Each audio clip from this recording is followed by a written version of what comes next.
wa ya'kulul qawiyyu minna ad-da'if, sannan mai karfi yana cinye maras karfi. Ma'ana mai karfi in ya taba maras karfi sai Allah ya isa. Irin rayuwar Najeriya kenan. Haka ne.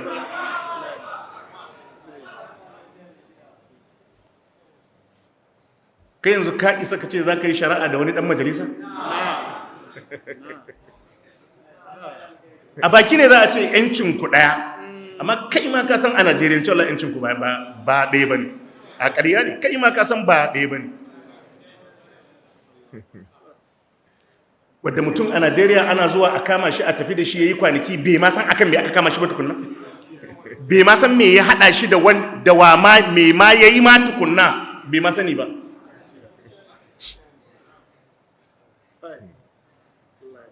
Jama'a mun fahimta?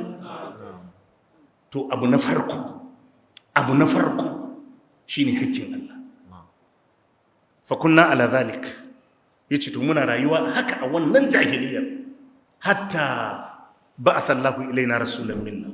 Sai gashi Allah ya tayar mana da manzo, ya aiko mana da manzo daga cikin mu. Na'arifu nasabahu, manzonmu mun san nasabarsa, mun san gidan da ya fito. Wa sidqahu, mun san gaskiyarsa. Wa amanatahu, mun san amanarsa. Wa afafahu, mun san kamewarsa. Fada'ana ilallahi, yana zuwa sai ya kiraye mu zuwa ga Allah. Linuwahidahu wa na'budahu, mu kadaita shi da bauta. Kun ji abu na farko? Abinda annabi Muhammad sallallahu alaihi wa sallam ya fara shine kadaita Allah da bauta, saboda ga inda wannan ya gurbata a addinin ka komai ya gurbata. Idan an kwantar da mutum a kabari, annabin ne ya ce abin da na fara tambayan ka waye ubangijinka. To in ka hada shi da wani zaka ce shi ne? Ai dai ka ce su. Haka ne ko ba haka ba?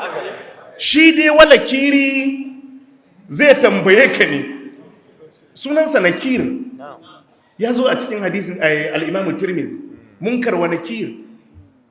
To nakir din ko munkar din shine Hausa suke ce mishi wala kiri, kaga sunan yayi.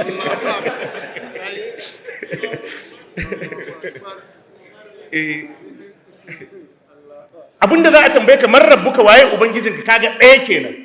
Idan biyu ne kaga daga tambayar ka faɗi.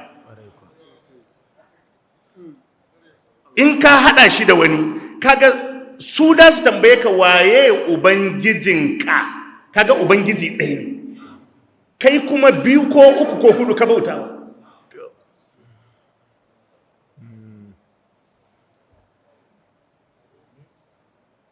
Jama'a mun fahimta? To shine abu na farko, kadaita Allah da bauta shine ma'anar la ilaha illallah. Abu na biyu, ‘yan uwa, wato karka ɗauka idan ka faɗi la ilaha illallahu kuma za ka naɗe hannunka ka zauna ka ɗauka ka gama sauke hakkokinta. A'a, aiki ne a cikinta. Saboda ka da yawa sai a ce, to mutumin da yake cewa la ilaha illallahu, la ilaha illallahu, ai magana ka faɗa, aikinka zai tabbatar da maganan ko ya karyata magana. Mutane nawa ga su a Qur'ani Allah yakan ambace su, sukan ce su mu'mine ne, Allah ce wa ma hum bi mu'minin. A wani ko ce ƙarya suke. Ai ayyukansu ya tabbatar da ƙarya suke. To shine abinda kalmar shahada take dauke da shi. La ilaha korewa ne, illallahu tabbatarwa ne.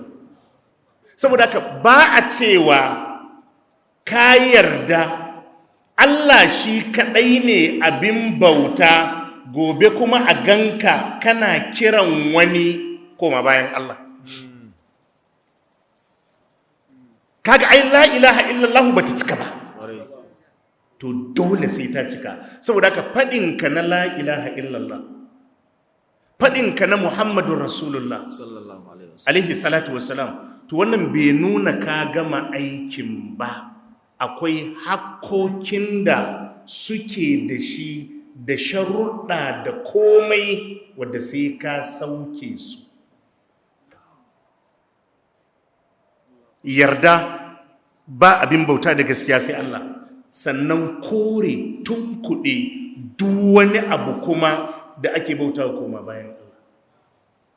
Shi yasa wannan hadisin Jabir da muka karanta, hadisin Ja'far da muka karanta, ai da yace wa kunna ala dhalik hatta ba'atha Allahu ilaina rasulan minna na'rifu nasabahu wa sidqahu wa amanatahu wa afafahu fada'ana ila Allahi linwahidahu wa na'budahu, sai yace wa nakhla'a ma kunna na'budu nahnu wa aba'una min dunihi min alhijarati wal awthan. To kaga an samu la ilaha illallah ko la ilaha illallah, mu kadaita Allah da bauta. Sai yace kuma mu tubu da mu da iyayenmu daga duk abin da muke bautawa koma bayansa na duwatsu da gumaka da dukkan abin da ake bauta koma bayan Allah. Ashe idan ka furta kalmar shahada to kuma sai ka kore duk abin da ake bauta koma bayan Allah. Amma in ka furta kalmar shahada sannan ka gayyato wani abu kuma da ake bautarsa koma bayan Allah, ko ka haɗa Allah da wani a cikin bauta, to kaga la ilaha illallahun ka ta samu gibi. Ƴan uwa muna fahimta?